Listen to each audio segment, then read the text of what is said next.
Apocalipse capítulo 3, verso 1. Ao anjo que está à igreja de Sardes, escreva: estas são as palavras daquele que tem os 7 Espíritos de Deus e as 7 estrelas. Conheço as suas obras. Vocês têm fama de estar vivo, mas está morto. Esteja atento. Fortaleça o que resta e que estava para morrer, pois não achei suas obras perfeitas aos olhos do meu Deus. Lembre-se, portanto, do que você recebeu e ouviu, obedeça e arrependa-se. Mas se você não estiver atento, virei como ladrão, e você não saberá a que hora virei contra você. No entanto, você tem aí em Sardes uns poucos que não contaminaram as suas vestes. Eles andarão comigo vestidos de branco, pois são dignos. O vencedor será igualmente vestido de branco. Jamais apagarei o seu nome do livro da vida, mas o reconhecerei diante do meu Pai e dos seus anjos. Aquele que tem ouvidos, ouça o que o Espírito diz às igrejas. Glória a Deus. Este texto vai mostrar para nós e vai narrar uma igreja que está localizada em uma cidade.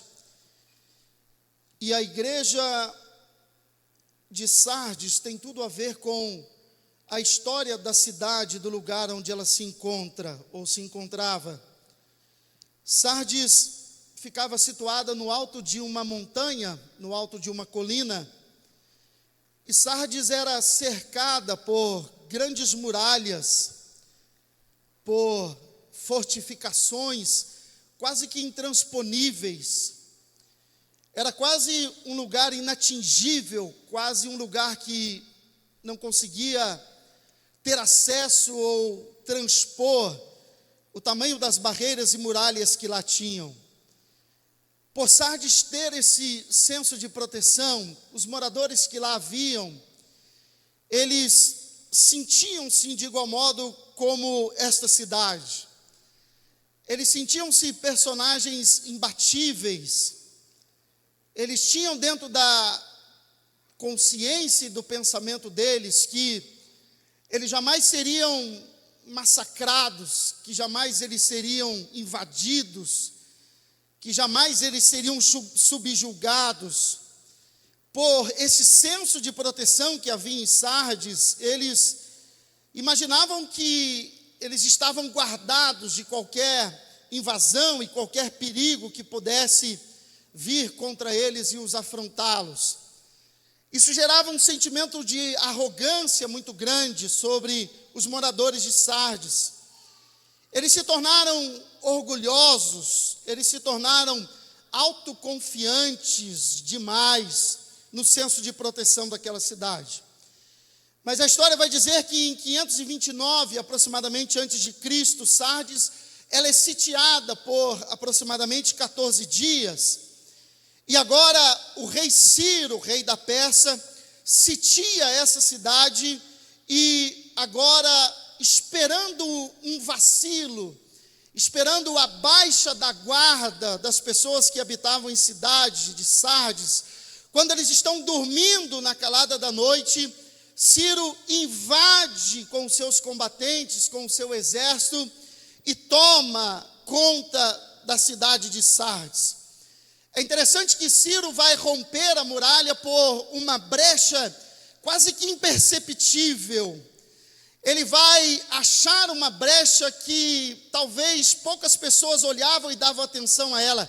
É só uma fenda pequena, e o que é uma fenda pequena numa muralha intransponível?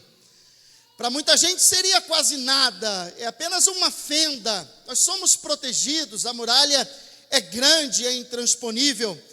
Mas Ciro vai invadir pelo único lugar vulnerável que havia naquela muralha.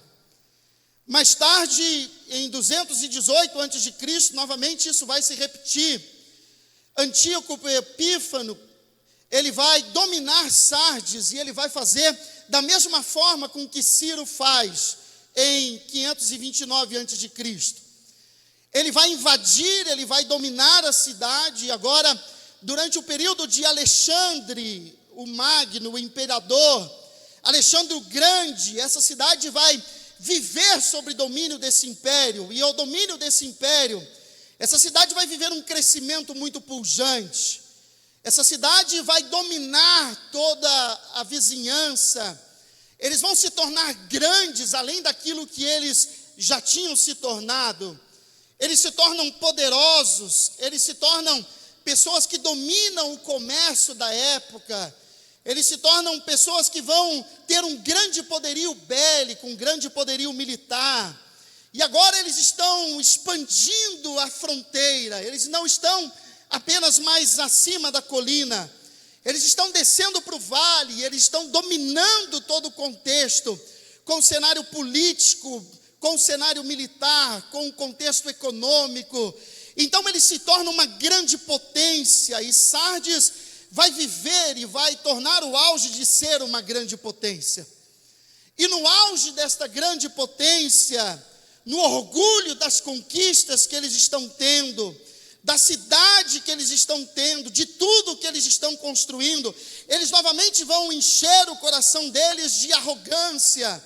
Eles vão encher o coração deles, e além da arrogância, eles vão viver agora uma promiscuidade cultural que se tornou latente sobre os habitantes de Sardes.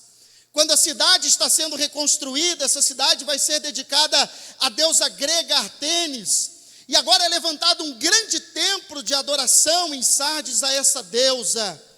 Essa deusa da mitologia grega transmitia a sensação, e eles cultuavam ela como uma deusa que trazia vida aos mortos. Uma deusa que trazia vida às pessoas, ou vida às pessoas que tinham perdido e que já não tinham mais a oportunidade de viver.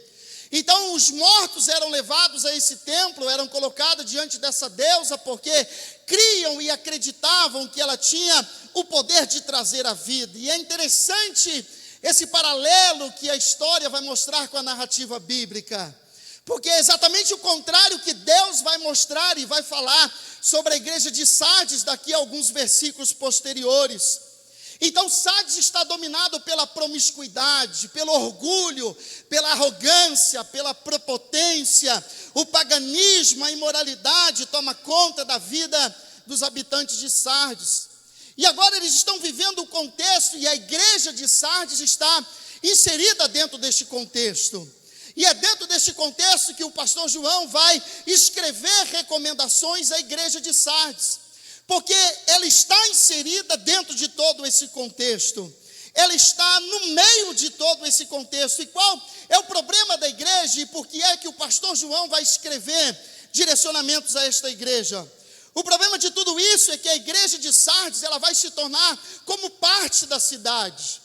A igreja de Sardes vai se moldar ao contexto cultural e ao contexto que está acontecendo em Sardes. Ao invés da igreja de Sardes influenciar, ao invés da igreja de Sardes ser sal para salgar a comunidade que estava vivendo uma vida de mazelas, vivendo uma vida pecaminosa, ao invés de Sardes se tornar luz para iluminar aquela comunidade, Sardes não faz isso. A igreja de Sardes vai se moldar ao que está acontecendo na sociedade. A igreja de Sardes não vai influenciar, ela vai ser influenciada pelo contexto do que está acontecendo na cidade. Ela vai ser um tipo de sal que perde o sabor. Ela vai ser um sal que não salga o que está estragado. Vai ser um tipo de luz que não está no veleiro, onde possa brilhar num cenário de trevas e escuridão. É uma candeia escondida. É um sal que não salga nada. É uma igreja que não influencia. É uma igreja que não muda o contexto espiritual da localidade. É uma igreja que está se moldando aos padrões do que está acontecendo em Sardes. E aí Deus vai escrever recomendações a Sardes e vai apontar algumas coisas em relação ao que precisava ser corrigido na postura da igreja de Sardes. A comunidade de crente de Sardes era orgulhosa, era grandiosa, Eles tinham um grande nome, afinal, era a igreja de Sardes. Afinal, era a igreja que dominava e que estava num lugar de domínio de contexto da época. Mas Deus vai apontar e vai dizer: é uma igreja que tem nome, mas é uma igreja que não tem vida. É uma igreja que está situada num lugar onde tem nome. É uma igreja que está situada onde há riquezas. Uma igreja que está situada onde há poderio econômico e social. Mas ela é uma igreja que tem nome, mas se torna uma igreja que não tem vida. Ou seja, essa igreja tinha performance. Essa igreja tinha elementos, ela tinha obra, mas ela não tinha integridade espiritual, ela não tinha dignidade espiritual, ela vivia pautada apenas no nome. Todos admiravam: é a igreja de Sardes, é a igreja deste império, desta cidade grande, é a igreja dessa potência. Eles tinham um nome performático, eles tinham um nome, eles tinham a marca, eles eram conhecidos por todas as outras igrejas, mas diante de Deus, Deus não conhecia eles por isso. Deus enxergava e não olhava vida sobre esta igreja. Ela tinha nome, mas diante de Deus ela não tinha vida. Olha o que vai dizer o verso de número 1. Olha a forma com que essa igreja está vivendo. Aqui fica evidente uma diferença. O verso 1 vai dizer: olha, vocês, eu conheço a obra de vocês. Vocês têm fama de estar vivo, mas vocês estão mortos. Vocês vivem pautado em uma fama aparente. Vocês vivem pautado em apenas algo que vocês mostram, mas não há vida sobre vocês. Este verso vai falar para nós de uma diferença clara, de uma diferença evidente entre dois fatores. A diferença entre reputação e caráter. Esta igreja tinha reputação. O que é reputação? Reputação é a fama que se dá a uma pessoa. Reputação é o que as outras pessoas dizem em relação a algo ou a alguém. Mas caráter é diferente. Caráter é a essência real da pessoa. Caráter é o que realmente a pessoa é. As pessoas podem olhar por fora, as pessoas podem julgar por fora, mas Jesus olha o que está dentro. Jesus conhece o íntimo e o mais profundo, o interior do coração. Jesus não pode ser enganado por ninguém, e nós não podemos enganar ninguém com performance, com aparência, com demonstrações externas. Jesus pode estar olhando a nós e dizer: a reputação de vocês é boa, a reputação de vocês é positiva, todo mundo admira a qualidade das obras que vocês fazem, mas vocês se tornaram uma igreja que vivem de reputação, mas vocês não são o que realmente vocês deveriam ser. A reputação é boa, a fama de vocês é boa, mas o caráter, quem realmente vocês são, está distante da realidade daquilo que apresenta. A igreja de Sardes tinha a reputação de estar viva, mas ela estava quase morta. Tinha reputação, mas de fato não era aquilo. Tinha reputação e fama. As igrejas olhavam para Sardes e admiravam a performance de Sardes, mas era reputação. Não tinha consistência, não tinha essência, não tinha caráter espiritual. É interessante que dentro deste texto Jesus não fala sobre perseguições. A palavra não vai falar sobre nenhum tipo de conflito com falsos mestres. A palavra não vai mostrar nenhum tipo de crise interna de falsos mestres infiltrados na igreja de Sardes. Ele fala de uma igreja que gozava de aparente paz. Ele fala de uma igreja que gozava de aparente tranquilidade, que estava vivendo um aparente momento de história plena e de história abençoada. Mas o que estava tomando de fato por eles, a igreja de Sardes, não era o que se via. A igreja de Sardes estava sendo tomada por indiferença, estava sendo tomado por apatia, estava sendo dominado por esfriamento espiritual. Jesus não está mostrando em Sardes que ela precisava de uma genuína transformação interna. Atenção a isso, não são crises externas que estão afetando a igreja de Sardes, não são ideologias internas que estão afetando a igreja de Sardes, não é um conjunto de levante interno, Deus está mostrando que internamente gozava de aparente paz, mas na verdade não era isso. Essa igreja estava morrendo espiritualmente. Ela estava vivendo uma fase de decadência, de esfriamento moral e de esfriamento espiritual. Jesus está mostrando que Sardes precisava de um genuíno e verdadeiro avivamento. Sardes precisava se reencontrar espiritualmente. A morte, ou o que Deus tinha para eles, a comunidade precisava ser reavivada. Eles estavam dominados pela frieza, eles estavam dominados pela apatia. O caráter cristão estava dominado por aquilo que estava acontecendo na cidade de Sardes. E agora Deus vai escrever, e é interessante nós pensarmos sobre isso, sobre o que Jesus está dizendo em relação ao que está acontecendo à igreja de Sardes. Os elementos, e nós precisamos enxergar o que Deus quer fazer em relação à igreja de Sardes. Deus quer despertar neles elementos autênticos de um verdadeiro avivamento. Deus quer mostrar para eles que o que eles precisam é muito mais do que uma aparência, é muito mais do que uma metodologia, está muito mais do que apenas aquilo que eles mostram exteriormente pela fama ou pela reputação. Eles precisavam ser imersos em um avivamento espiritual. Eles precisavam ser imersos em um tipo de avivamento onde os crentes voltassem a ser incendiados pelo evangelho genuíno de Cristo. Eles estavam dentro da igreja, mas estavam à beira da morte. Eles estavam dentro da igreja, mas a frieza e a apatia espiritual tinha dominado conta do coração deles. Praticamente eles iam aos cultos e iam por aquilo que acontecia, iam por aquilo que os olhos deles enxergavam, iam por aquilo que estava evidente, por aquilo que estava aparente, mas entravam vazios e saíam vazios, entravam vazios e saíam vazios, vivendo e continuando a viver as suas vidas de pecado.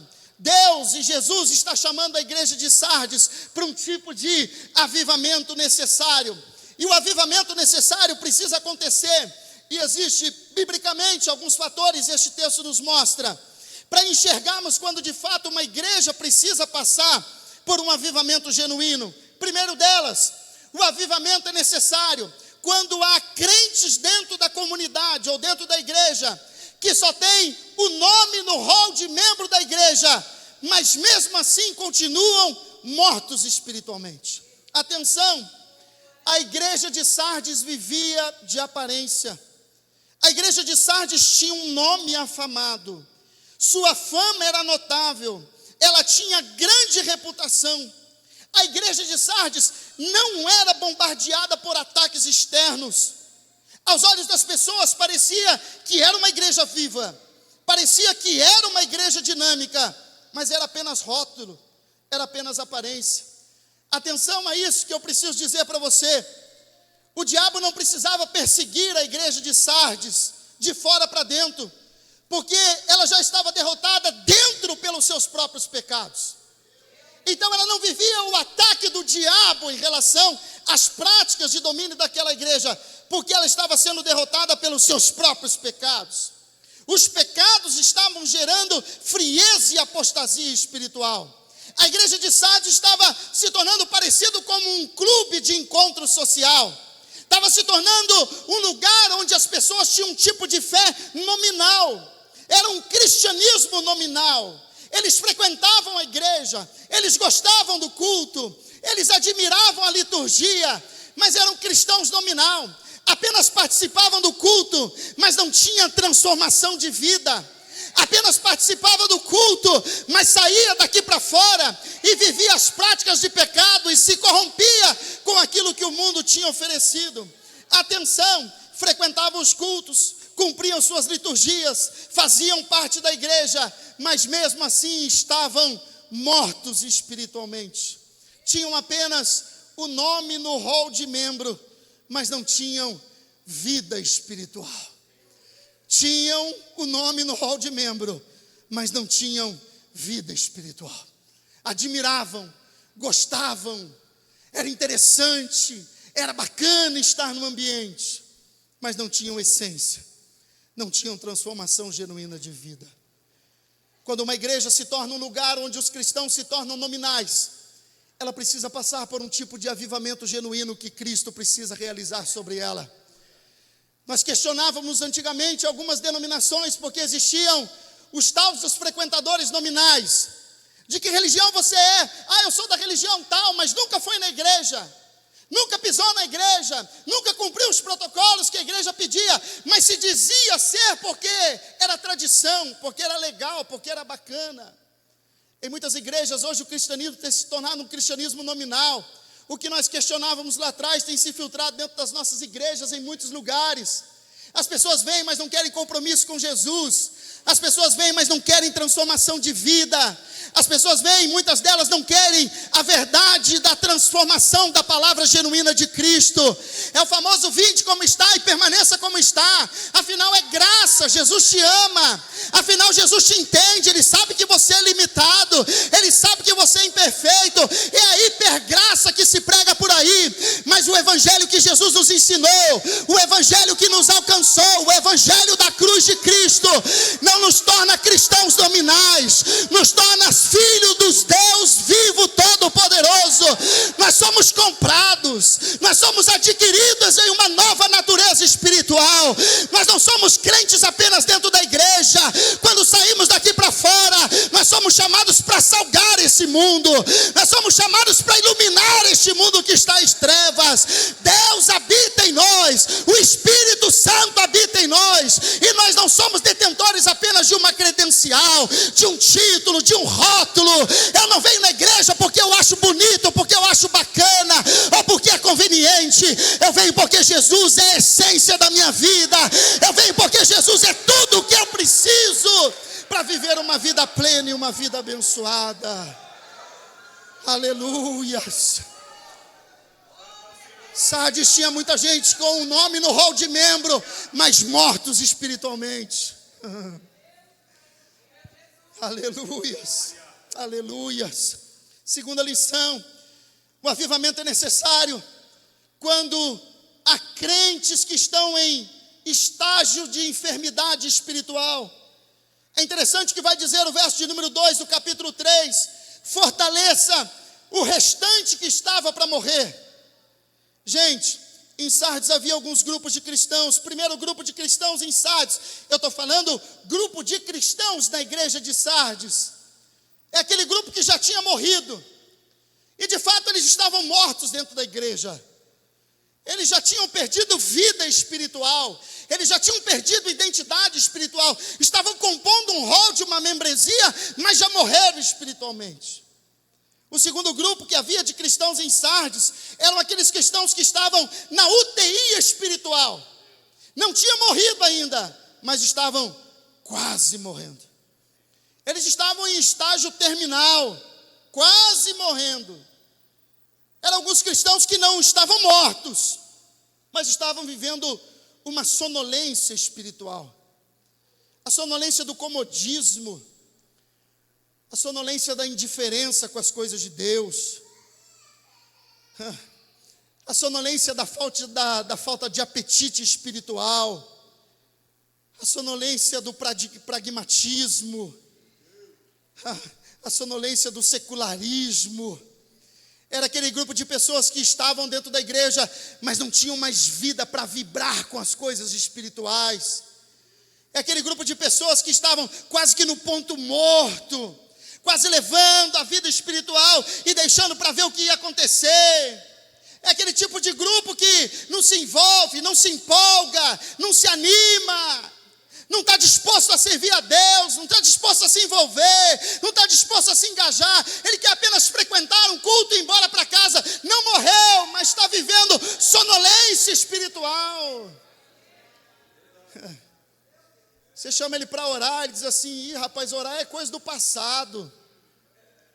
Vamos para a escola dominical dá trabalho, que tem que acordar cedo, trabalha a semana toda. Vamos buscar mais de Deus, buscar de Deus já está bom. Eu já conheço Deus. Eles estão na igreja, não morreram, mas estão na UTI espiritual, a UTI do comodismo.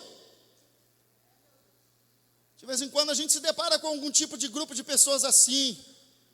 Você pode morrer de inspirar o coração dele nunca vai ficar fervoroso. Você pode suar projetos, você pode transmitir graça de Deus plena. Ele continua do mesmo jeito, indiferente, tanto faz quanto fez. Eu costumo dizer que há um grupo de pessoas dentro das igrejas que, se Jesus viesse pessoalmente para dirigir a igreja, dissesse assim: eu sou o pastor dessa igreja a partir de hoje, esse grupo do comodismo ia olhar e não ia se empolgar com Jesus. Não, mas eu achei que Jesus fosse diferente desse aí. Achei que Jesus fosse um pouquinho mais assim ou assado. Mas esse aí é o Jesus. Algum grupo de pessoa que nem que Jesus viesse pessoalmente, ele não se empolgaria. Por quê? Porque ele está vivendo a sonolência espiritual. Não morreu, mas está quase. Mas o capítulo 3 vai mostrar um terceiro grupo de cristãos. Capítulo 3 e verso 4. Mas existe aí em Sardes umas poucas pessoas. Eu vou dar ênfase a essa frase. Umas poucas pessoas que não contaminaram as suas vestes. Este grupo é o grupo dos crentes fiéis de Sardes. Aleluias. Louvado seja o nome do nosso Deus, que Jesus olha para Sardes e sempre vai encontrar os remanescentes fiéis. Tem gente que já morreu espiritualmente. Tem gente que está na UTI espiritual quase morrendo. Mas tem os remanescentes espirituais. Aqueles homens e mulheres que Jesus olha e diz assim: aí tem vida. Aí tem vida. Aí tem algo queimando dentro do coração ainda. Aí tem fé. Aí tem empolgação. Aí tem amor para com o Evangelho de Cristo. Louvado seja Deus. Sabe o que motiva a gente, pastor Fernando? São os poucos fiéis que existem em Sardes. Porque os outros grupos, eles quase sugam a força espiritual da gente. E se fosse pelos outros grupos, a gente talvez nem pastoreava. Mas tem dia que a gente está cansado, está desanimado. Tem dia que basta o desânimo. Aí Jesus olha e diz assim: tem um grupo lá na sua Sardes que faz valer a pena todo o sacrifício e todo o trabalho. Pessoas fiéis que ainda honram o Evangelho de Cristo. Pessoas fiéis que amam a Jesus, pessoas fiéis que estão na igreja, pessoas fiéis que trabalham pelo Evangelho de Cristo, pessoas fiéis que têm testemunho genuíno de cristãos autênticos e verdadeiros. Jesus está dizendo assim: vale a pena ter em Sardes, mesmo que seja alguns poucos fiéis, eu ainda tenho os remanescentes em Sardes, aqueles que ainda possuem vida espiritual. Aleluias, os crentes fiéis. É interessante que para os crentes fiéis, Jesus vai dar uma tarefa. Qual é a tarefa para os crentes fiéis de Sardes? Fortaleçam aqueles que estavam para morrer. Sabe aqueles que estão espiritualmente com o pé na cova? Sabe aqueles que estão espiritualmente quase morrendo? Sabe aqueles que você olha e diz assim: meu Deus do céu, quanto desânimo, quanto apatia espiritual. Jesus olha para os crentes fiéis de Sardes e dá uma tarefa a eles. Vocês são fiéis, vocês são fervorosos, tem uma missão para vocês. Peguem aqueles que estão quase para morrer, e antes que eles morram, fortaleçam eles, animem eles, encorajem eles. Crentes fiéis de Sardes, existe uma missão. Qual é a missão? Sermos afetados pela mornidão e pela frieza espiritual. Qual é a missão? Vivemos o secularismo que tem dominado o coração de muitas pessoas? Não. A missão é que os fiéis, genuínos e verdadeiros se levantem e façam a diferença. E fortaleçam aqueles que estão para morrer. E animem, e encorajem. Nós temos uma missão, é uma missão árdua, porque são poucas pessoas, mas Jesus olha para essas poucas pessoas fiéis e diz assim: tragam eles de volta, resgatam aqueles que estão para morrer, fortaleçam a fé deles, animam a vida deles. Eu chamaria esse grupo como os sopradores de chama do avivamento. O que Jesus está dizendo é: eu preciso provocar um avivamento em Sardes. Muitos já morreram espiritualmente, alguns estão para morrer espiritualmente, mas tem o grupo dos fiéis. E vocês que são fiéis, eu vou colocar em vocês o poder e a chama do Espírito Santo, e vocês serão sopradores do avivamento do Espírito Santo de Deus. Então eu quero que vocês incendeiem o lugar que vocês estão. Eu quero que vocês provoquem um avivamento genuíno. Deus está chamando os fiéis desta igreja no meio de um cenário de morte, no meio de um cenário de caos, e Deus está chamando as pessoas fiéis, dizendo: vocês são promotores do avivamento, vocês são incendiadores do avivamento, vocês têm o poder do Espírito Santo de Deus para influenciar o lugar onde Deus colocou vocês. Se os fiéis chegarem em Sardes e morrerem como aqueles que morrerem, ou ficarem apáticos como aqueles que estão em apatia, não vai sobrar nada. Mas Deus está dizendo: se levantem, fiéis, existe a chama do Espírito Santo ainda aceso dentro do coração de vocês, e esta chama está acesa e não é por acaso. Deus está dizendo: pega esta chama e compartilha com quem está fraco, pega esta chama e compartilha com quem está desanimado, pega esta chama e compartilha com quem está quase morrendo. Deus está dizendo: Ele nos dá poder e autoridade espiritual, e através do que Deus colocou em nós, nós vamos incendiar o ambiente, nós vamos mudar a cultura do lugar onde Deus nos plantou. Deus quer usar a vida de homens e mulheres fiéis para esta missão. Aleluias, aleluias, aleluias, aleluias. Oh Espírito Santo de Deus, oh Espírito Santo de Deus, oh Espírito Santo de Deus. O que é que nós estamos fazendo com o cenário de apatia espiritual que estamos vendo? O que é que estamos fazendo com o cenário de esfriamento espiritual que tem tomado conta do coração de muitos cristãos? Deus está dizendo: eu estou mostrando a ti, porque através da tua vida, através da chama do Espírito Santo que ainda há em você, tu pode compartilhar a vida em um lugar onde está dominado por morte. Eu acho isso fantástico, eu acho isso extraordinário. Deus coloca o profeta no meio de um vale de ossos secos e diz a ele: podem esses ossos viver? Senhor, tu sabes. Ezequiel, então profetiza, porque conforme você profetizar, as coisas começarão a acontecer. O que é isso?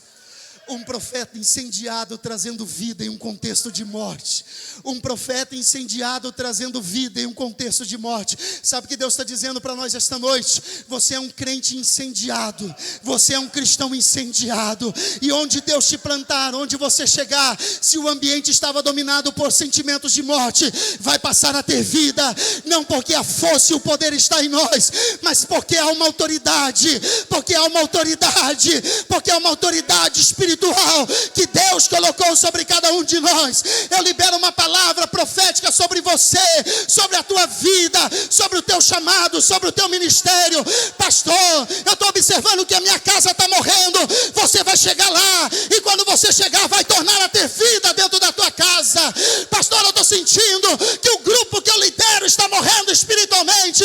Deus está dizendo: eu te encho de poder e autoridade, e quando você chegar lá, vai tornar a ter vida novamente, vai tornar a ter vida novamente, vai tornar a ter vida novamente. Oh, they can't show relai, they can't show lamai, they can't show lahai.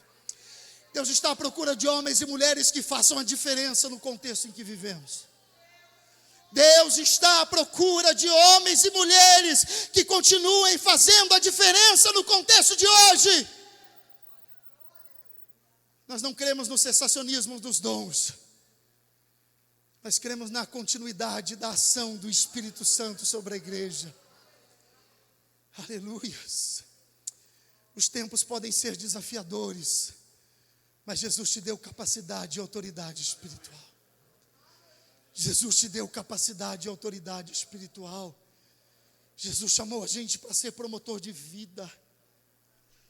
A gente não pode se acostumar, a gente não pode se acomodar.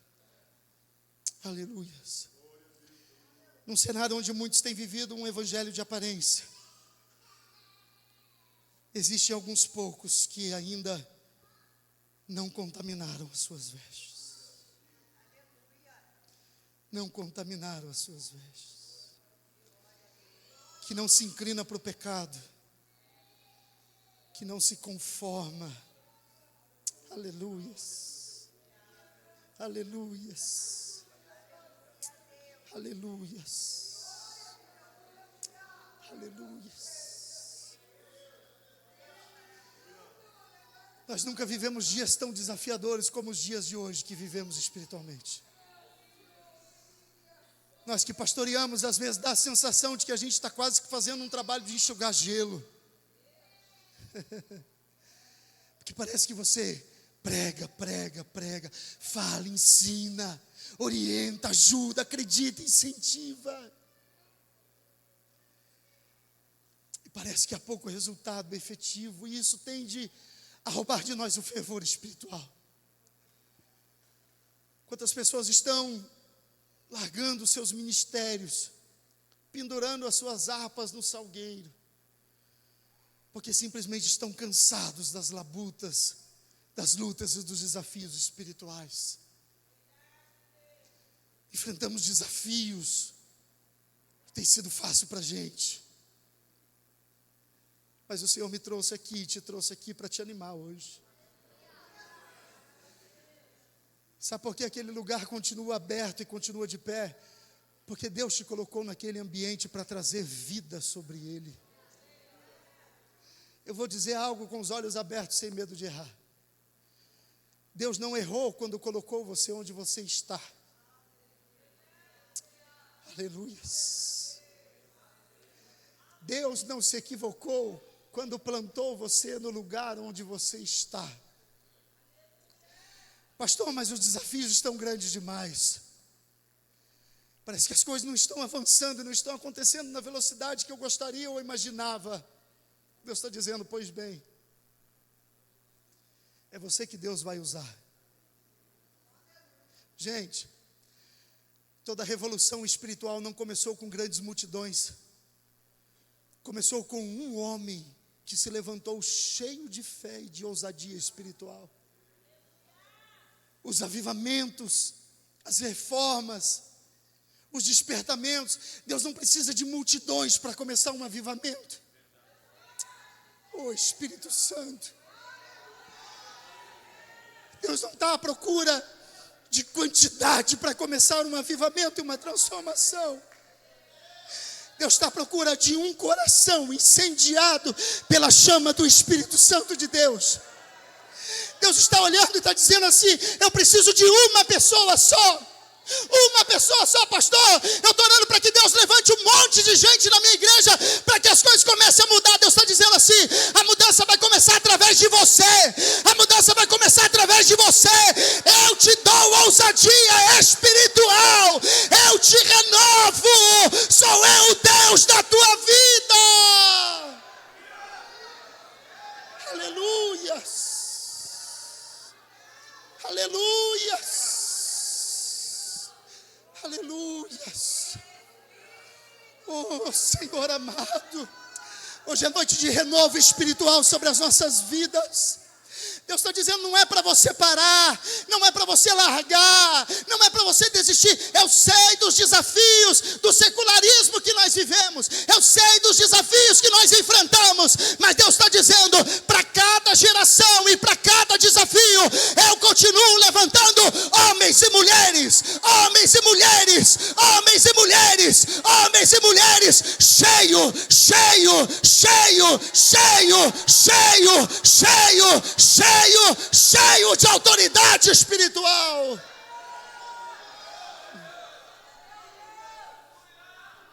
Aleluias. Se coloque em pé, por gentileza.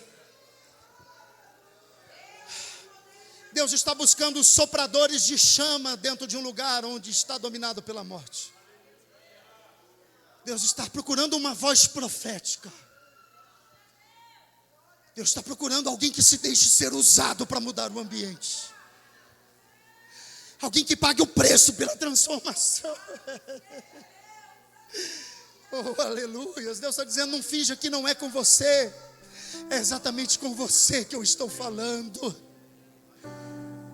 Deus está dizendo, há uma chama dentro de você. E esta chama não é para ficar guardada dentro de você. Libera esta chama. Libera esta chama. Libera esta chama.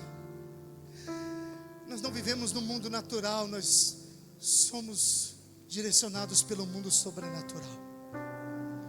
No natural tem todos os desafios, mas no sobrenatural tem palavra de autoridade de Deus para a tua vida. Tem palavra de autoridade de Deus sobre a tua vida. Tem palavra de autoridade espiritual sobre você. Oh, Espírito Santo, Deus está procurando uma pessoa hoje que seja um soprador de chama de avivamento. Uma pessoa. Uma pessoa que o coração ainda queima. Um adorador. Um crente fiel.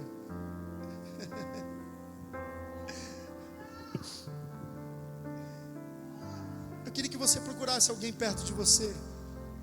Você colocasse a mão sobre o ombro dessa pessoa.